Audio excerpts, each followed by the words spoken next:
I'm back at Junction 42 in Newcastle, a Christian charity that helps offenders inside and outside prison. One of their new recruits is volunteer Kirk.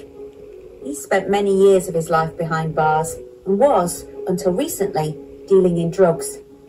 I wanted to hear his story of redemption. Tell me about when you first got involved in criminal activity. I was very young, very young, can't really remember what age. Went from stealing bits from the shop to stealing cars. How old were you when you received your first sentence? How old 14. were you? 14. The next 10 years I got involved in drugs.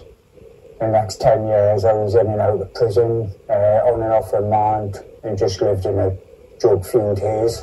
When I was 24, I got out of prison. I became a drug dealer. For the next 20 plus years, that's what I've done. And then in 2017, a good friend come to our house. He wasn't in a good place, wanted to talk, and I rushed him off. Didn't have time, sort of thing, and he went home that night and hung himself after someone had upset him. That must have been devastating. It was, I felt so guilty. I'd never really felt guilt before. And one day I went in the caravan just to get away from everyone, and I met a lady. She told us what Jesus had done in her life, and like all the changes she'd made from who she was before she met Jesus to who she was then. What did you think of that when she was telling you all that? It's 40 nuts. Where I come from, there's no such thing as God. And if there was, God wouldn't want to know me or people like me. I'd never ever thought about hurting myself before. And seeing what I'd seen and everything just really got on top of us. Not sure why, but I got on my knees and prayed. Because you wanted to die? Yeah. I just didn't want to be young anymore. And in that prayer, the whole room just lit up. And Jesus stood in front of us. And I ended up in Newcastle outside a church.